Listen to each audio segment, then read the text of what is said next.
បាយសាច់គោចៀនជាមួយនឹងប៉េងប៉ោះ cherry ជាមួយនឹងសាឡាត់ជាដំបូងគឺ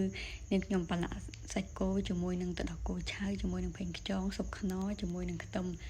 ចាបន្ទាប់ពីចាក់ប្រេងស្ដែករៀងក្តៅខ្ទះហើយខ្ញុំចាក់សាច់គោចូលហើយសាច់គោនោះចាក់ទៅដូច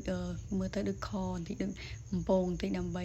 ឲ្យវាកុំឲ្យវានៅជាប់បងប្អូនដាក់ឲ្យទៅវាចូលជាតិទាំងអស់គឺខ្ញុំចាក់ទាំងគ្រឿងចូលហើយបន្លែយើងគឺមានជាប៉េងប៉ោះ cherry ហើយនឹងសាឡាត់តែពីមុខហ្នឹងឯងពេលដែលខ្ញុំចៀនសាច់ឆ្អិនហើយគឺខ្ញុំចាប់ផ្ដើមធ្វើទឹកខ្លាញ់ដើម្បីស្រូបទៅដើម្បីឲ្យវាមានជាតិខ្លះចឹងបងប្អូនដល់ពេលតែខ្ញុំរៀបចំហើយគឺនេះគឺបាយដែលខ្ញុំរៀបចំហើយគឺខ្ញុំចាក់បាយមកកូនចានចង្កឹះបន្ទាប់មកខ្ញុំរៀបប៉េងប៉ោះ cherry នៅជុំវិញហើយនឹងសាឡាត់ហើយដាក់សាច់គោពីលើបន្ទាប់មកខ្ញុំក៏